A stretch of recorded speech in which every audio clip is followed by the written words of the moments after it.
What is up, disc golf fans? Derek with Gatekeeper Media, and today we have the 2022 Philadelphia Disc Golf Open presented by Sedgley Woods here in Philadelphia, Pennsylvania. It's a B-tier event with the PDGA, and we want to give a big shout out to our Patreon supporters before we get started. Beside me, we have Harry Chace on the mic here today. He's a Philadelphia local now. How you doing, Harry? Doing great, Derek. Glad to be here and commentate this coverage from last year, a little bit of a rewind as we see the 5 players that we're going to be covering on this card. In the lead, we have Hendry and myself at 7 under, Brandon Hauer at 5, and then we also have Lucas Oberholtzer Hess and Mike Carman joining on the card. All right, and another addition to the top 10 we see here is Travis Dombach. He's been a part of Gatekeeper for quite some time.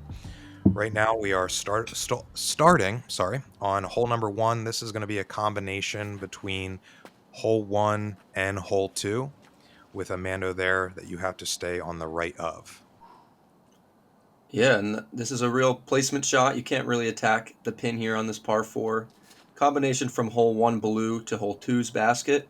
Hank shows us a great shot, landing right in the middle, and I'm going to do the same. Those are 2 really good shots. Next on the box, we have Brandon Hauer coming out of Maryland. It's a little high. Ooh, gets saved there a little bit. Not sure where he'll be in the bush. And then here we have the talk of the town right here. Lucas Oberholtzer Hess, a student of Temple University in Philly. So he's been playing this course a lot. That's very uncharacteristic from him to start. We have Discmania's own Mike Carman here. Looks to be ripping on a cloud breaker and gets a little over on that. Really just got to get in the middle, and these players will be scrambling down here. So a little hard to see where it ended there, but Lucas finding himself behind the longer tee pad, really trying to push it, make up some ground, but does have that OB on the right to contend with, just like we see there. Yeah, this OB is only in play for the Philly Open, and it's really tough. This going to be a really difficult starting hole for our competitors here. What a skip, and doesn't get all the way up, but should be a long putt for Brandon. Not too bad.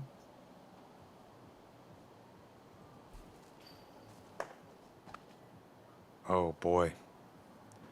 Yeah, that is not the start you want there from Hank. Had a really solid first round, and it's not great. And it looks like you caught up on a little bit of the grass there. Were you anticipating kind of skipping up on the hard pack a little bit more? Yeah, a little bit. This OB is really tight. Just wanted to go under that and take my putt from there. Should have caught a decent enough reaction, so we'll be happy putting for birdie. Lucas has got great range on this, and yeah. Don't be surprised if he hits a few of those during this round. He's very accurate from deep. Oh, metal hit there. Slightly obstructed for Brandon.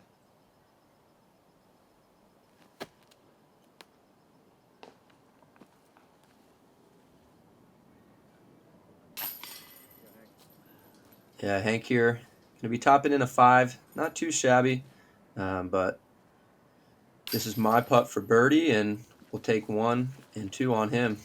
So, good start there. And this should be all routine for the rest of our guys here on the card. Lucas coming from, I believe, the Gettysburg area originally. And he is, honestly, like you said, talk of the town. He's young stud in the area. Yeah, absolutely. And since this event has happened, he's had a fantastic 2023 season. So we will see what he can do here as we see Mike's scorecard pop up. Going to be a 5 for him as well. So hole 2 here for the Philly Open is traditional hole 4 blue, and quite honestly is a must-get birdie for the field. Yeah, I would agree with that. In any local tag event here at Sedgley, Even players not in MPO playing tournament will be looking to get this one every time. Just want to keep it down. This downhill grade is quite steep. Yeah, and obviously disking down as it is only a 231-foot downhill. I would say that the miss you would want would be more on the left, as it can really get away from you there on the right. You also have tee boxes down on that area.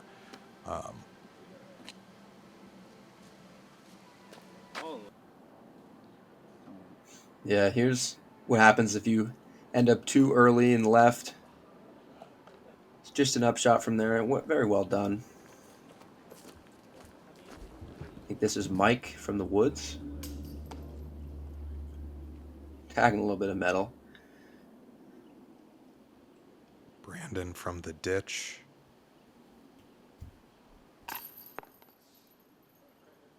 Wow, and you'll see right there, that's unfortunately a pretty common reaction on these old school baskets. Lucas with a great putt from distance. Caught his first birdie of the round, moved to 5 under par.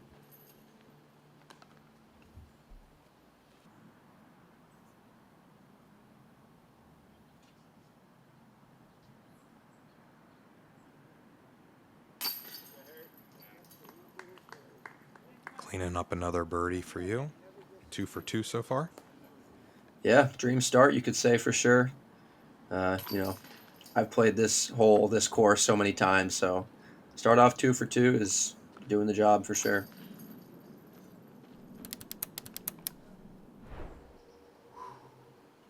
All right, moving on to hole 3 now. This is 5 red to the high basket, if you normally come and play here.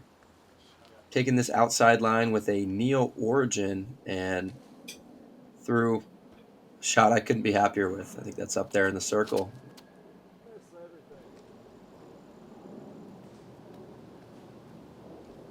That just did not yeah. flatten out for Lucas, and he's going to find himself a little too far right. Yeah, it says 280, and it certainly plays a lot further than that. Getting out of this tunnel is certainly job number 1, but it's just up there so far. Continues uphill and to the right. It's kind of an awkward motion for a disc to fly. So you really need someone to glide up there. Hank looking to take the inside line, and we'll have to see where that one ended up. Yeah, and with the uphill and tight gap, I mean, you want to throw something understable. You can kind of punch it a little bit more with a hyzer, let it flatten out. Makes hitting that gap a little easier. Brandon looks like to have gone to the fairway of hole number 1. I don't believe it was OB for this hole, so able to avoid the big number there. And was able to sneak up, so he is giving himself a chance at the 3. Oh. Wow. What a run to the elevated basket. I mean, we mentioned how accurate he is from distance. Again, just hitting metal. Maybe we'll see one of them drop.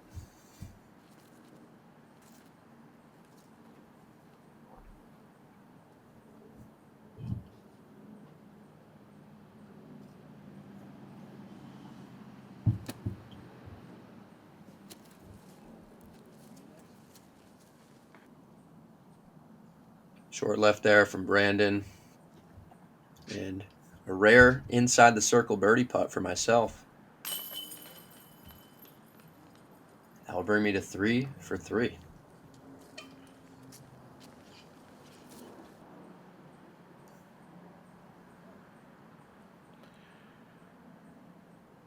Brandon putting for 4.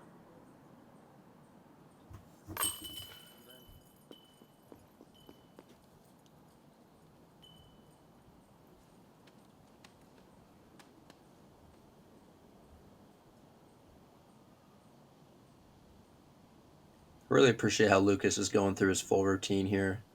This may look like a tap in, but on these baskets with the elevation, you really don't want to take any risks. And he hearts that one dead center. Hopefully, take some confidence in the next few holes. We got Mike tapping in a 3, Hank with a 3,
All right, here we find ourselves on hole 4 after taking a little bit of the walk. For those who know the course, we are at 19 red. That's fine. Yep, 410. Oh, go ahead. pretty short par 4 here. Has been a par 3 in Philly Opens past, but definitely averages more towards the par 4, but will be a first chance for a lot of these players to get their birdies.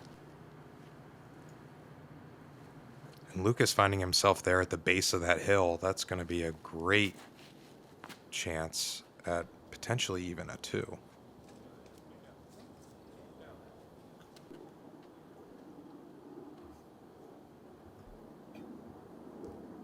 Got Mike here looking to hyzer flip this Midnight Prowl Origin. And that may have slipped out of his hand there. Early release leaves him a little short left.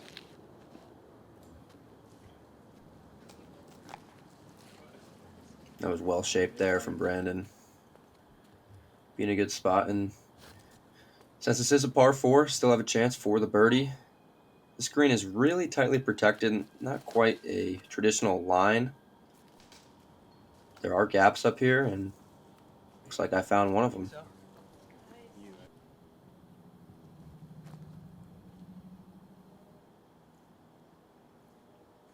As I mentioned, not many gaps. Leaves Mike going to a splice overhand here. See if he can fight through this top. Looks to be a little short maybe on those steps right there, so we should be still looking at his bird.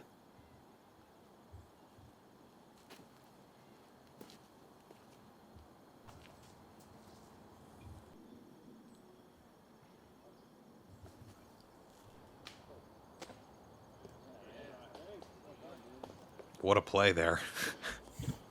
Yeah, the second overhand approach that we see, that one does work out. As looks like Mike was actually well short. We'll have to throw another full shot. Lands that one on the Overdoing it in green. the process. Yeah. I guess this is Lucas's drive, yeah. Giving it a run. So hard. Wow, I wanted that one to drop, but can't complain with where that landed. Yeah, it really gave him the perfect lane where you can even see the pin pretty clearly from there. Solid putt for Mike.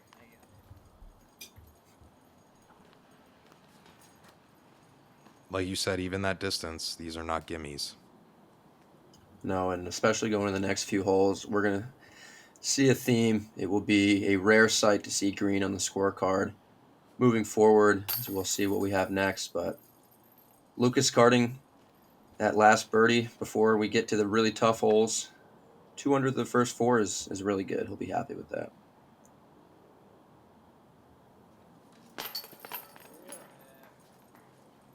Woo! Got that one to go. Brandon on the board with his first birdie. And I'll be tapping in for truly the dream start. 4 down through 4.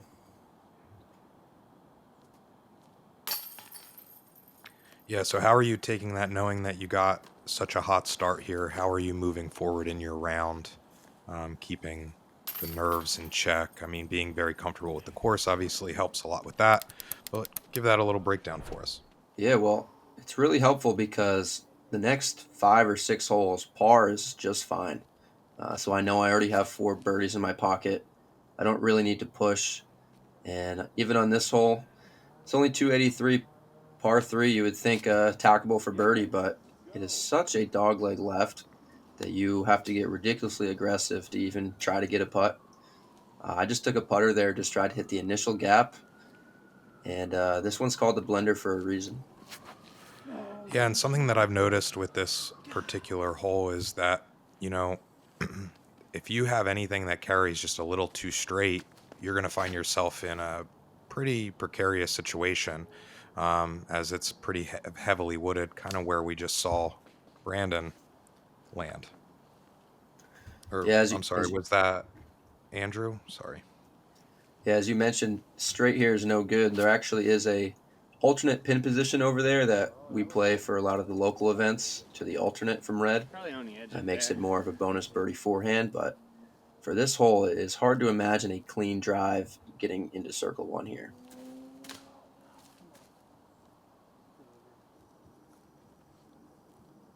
So we have a bunch of upshots and par saves, which will definitely be common for the next few holes.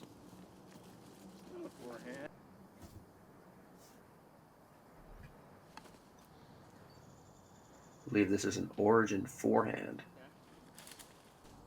And got up there somewhere.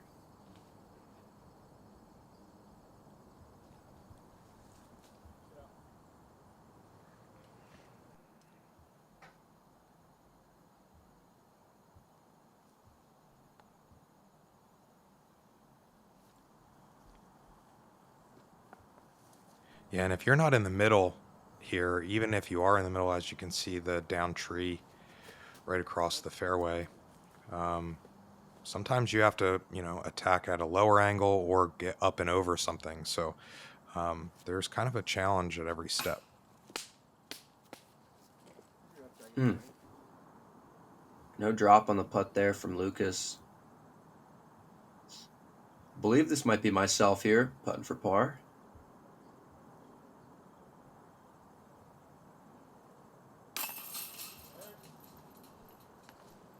Got it to go.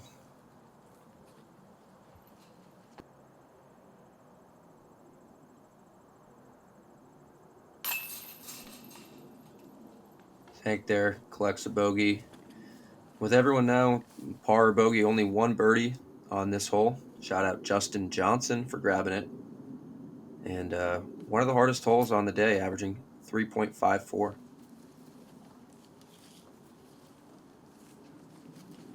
Tough miss there from Brandon.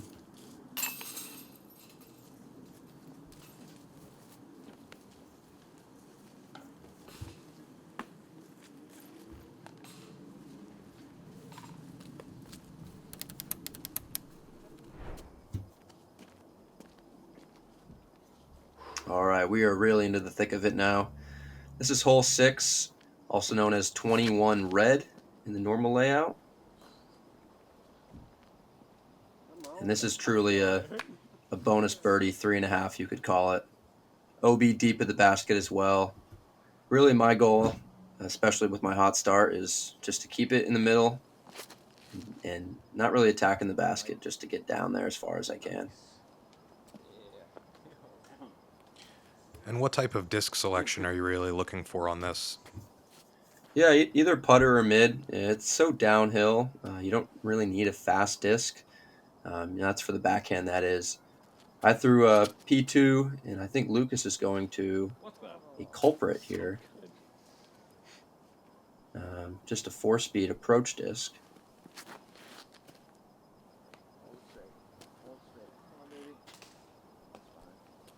So you can just see on the left side how thick the rough is.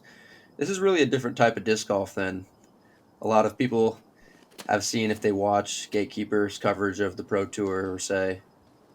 This is truly old school, scrappy disc golf, and we'll see how our players react.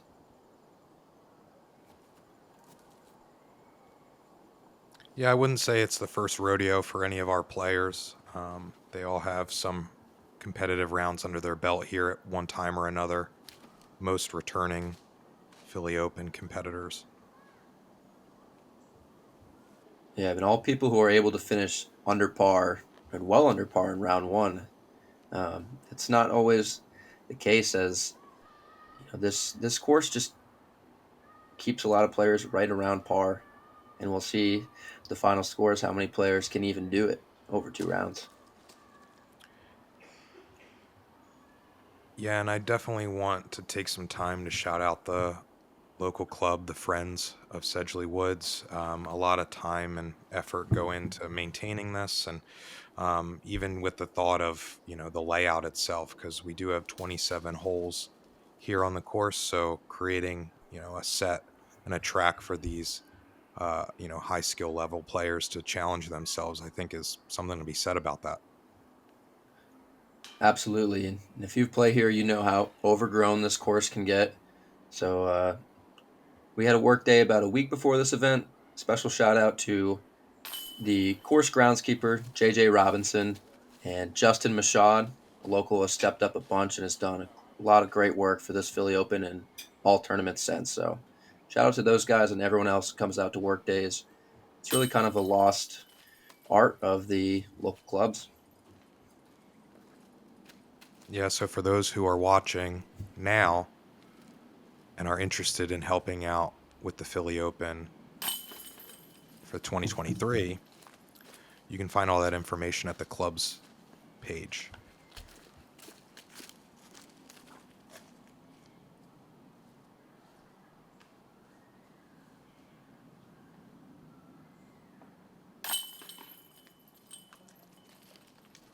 Mike tapping in a 4. I'll be tapping in my 3, so no birdies for the card here. No birdies for the round on this hole at all. So 270 par 3. You would think birdie hole, but not the Philly Maybe I Open. need to save one for the next drive. Time delay, dude. That's a courtesy violation. That's a stroke. You're down by 3 now, potty mouth.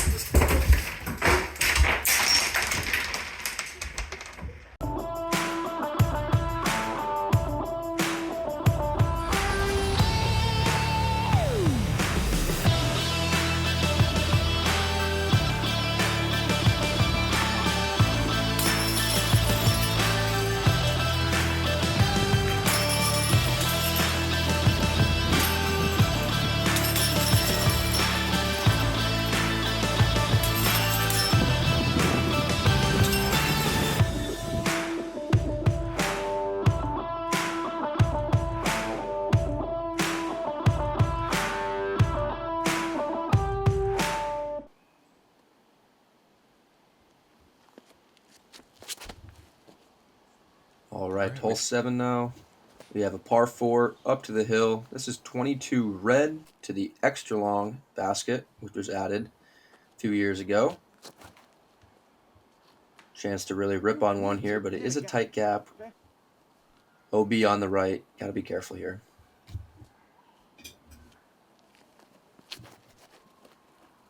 Yeah, and it is definitely a placement hole for sure because you have a double mando up near the basket, so you definitely want to put yourself in your best fighting chance because there's also OB behind the basket as well.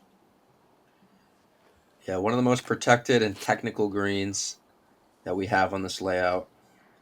So that basket in frame is not our basket. We're going up to the left to a par 4 position.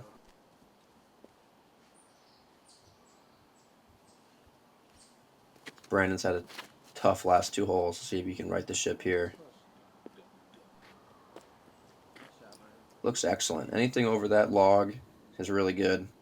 Should have a standstill approach to the basket.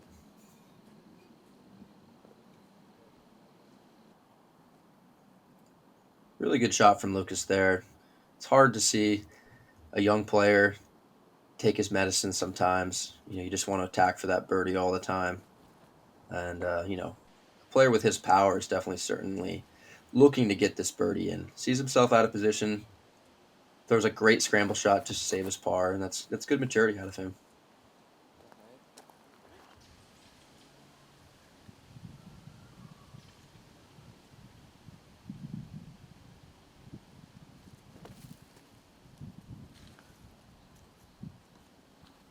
A little early from Brandon. Not able to find himself fully in the green, I don't believe.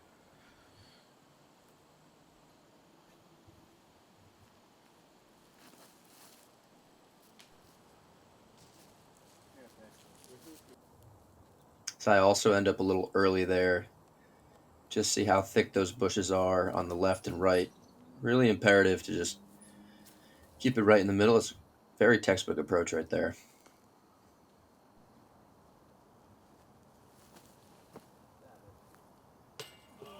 Oh, what a bid.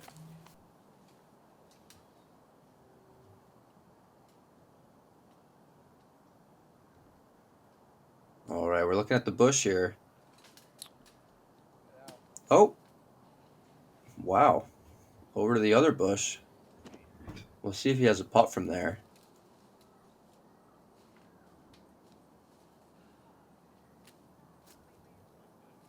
I think that was Speaking, myself. Yeah. yeah, speaking of taking medicine, it's, sometimes you only have one option, and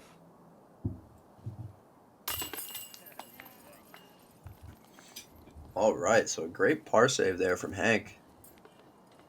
He's going to be happy with that one after going from bush to bush.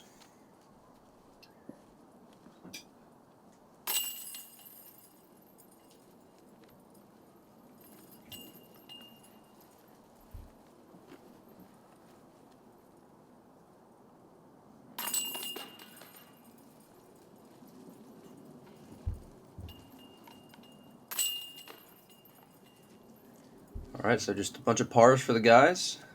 Not too bad here. As I mentioned, the next few holes, par is certainly good, especially on this next one. This is hole 23, red, to the long position. Certainly longer than 460, at least it plays, especially if you hit that tree. That's going to be a tough, tough scramble. Yeah, of course, hit that. yeah, downhill, low ceiling, late, so you can't really have a lot of time to carry. You just need to commit to kind of hitting the straight gap, letting the hillside kind of do most of the carry, as again, you're not able to take anything higher. Now, there's such a premium on this layout at hitting the initial gaps. If you can avoid those early trees, you won't be taking many red numbers. But some of these gaps are so tight, so demanding. We see Brandon hit the initial gap, and from there, you're happy. It's all about those initial gaps here.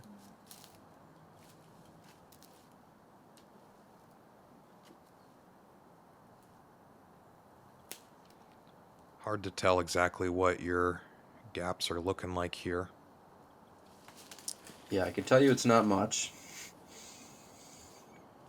Just trying to get to the landing zone of a good shot and didn't even make it there, so I'll be going twice now. On my third shot before anyone else's second. Never a good sign.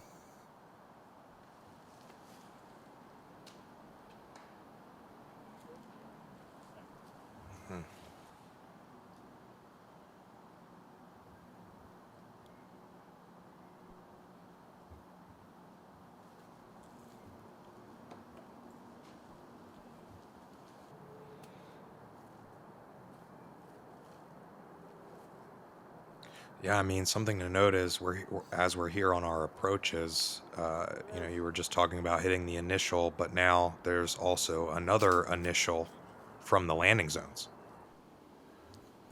Yeah, absolutely. And this fairway is certainly common to this course. So many jagged trees and limbs to miss.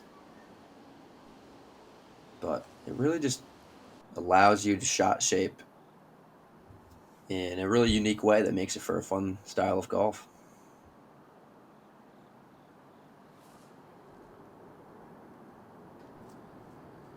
Yeah, for those who aren't familiar with the Sedgley Woods history, it is the second oldest course in the world. Original design by Steady Ed. So I believe it was pre-designed by Oak Grove in California, if I'm not mistaken. Yeah, that sounds right. I've always heard that Sedgley is the oldest course on the East Coast with baskets. I think there may have been a lot of object courses or just tone poles or whatever they used back then, but Yeah, this that was is definitely worth noting for sure.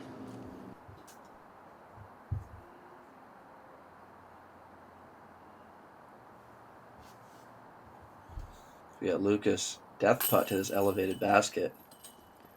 He cans it. Great birdie there. Certainly one of the only few.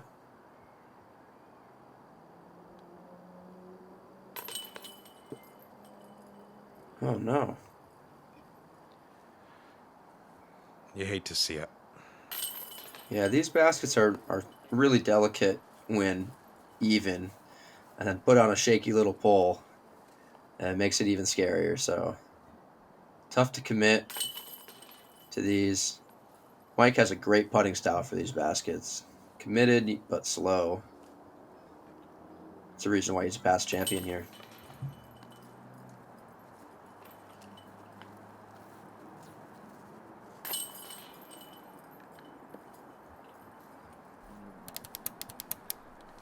Hank also with the birdie there. Super solid. We move on to hole 9, also known as 24 red and yellow. Every time. What?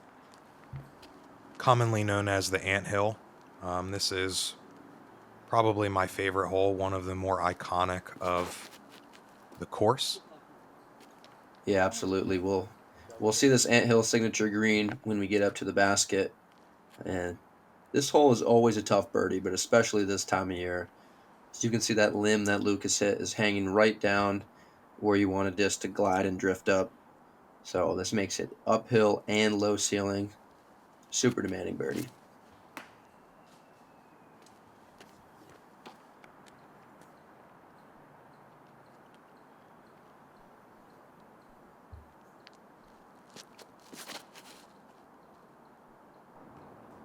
Yeah, not only is the green put on top of the anthill, but if you go too far to the right where the railroad tracks are, there's quite a cliff over there as well, so you definitely do not want to leak too far right. Yep, and getting a par where Mike landed will certainly feel like a birdie as he actually hits this gap again, now approaching for 4. And gets hung up and starts rolling to that cliffside over there. Yeah, and in holes like this is where you can really tell why this course plays so hard. If you do not get up at least halfway on this hole, as you see where Lucas is, you have to get absurdly creative, maybe even a little lucky. Oh man. Wow, he actually goes backwards here. At least he's more in the middle, but this is just such a technical approach, and more technical than just tight. It gets used a lot, how tight and technical are kind of the same word, but this approach is both tight and technical. Yeah, I agree with you entirely. I mean, you had mentioned before the key word here is shot shaping, and I think that this is such a great example of something that requires a very high efficiency in that.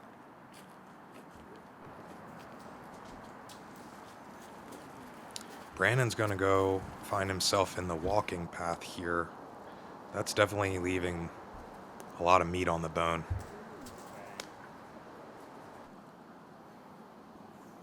Yep, and this is where my drive lands, and this is how I ideally want to play the hole. Throw a shot up the middle. It doesn't quite get all the way up to a putt, but we are able to throw just a simple pitch into the circle, and it's just a lot higher percentage. Obviously, the other players are trying to do the same, but there just needs to be an emphasis on initial gaps. Try. And so being positioned on the right side of the green does give a benefit for your approach, as there is a slight backdrop, or backstop rather, behind it. So you definitely want to be putting at the green if you're going to make the bid from the right. Absolutely. With a course that's going to play so close to par, it's where your course knowledge and your knowledge of a green like this really comes into play. It's good to know for any players heading to Sedgley for the first time this year for the Philly Open 2023.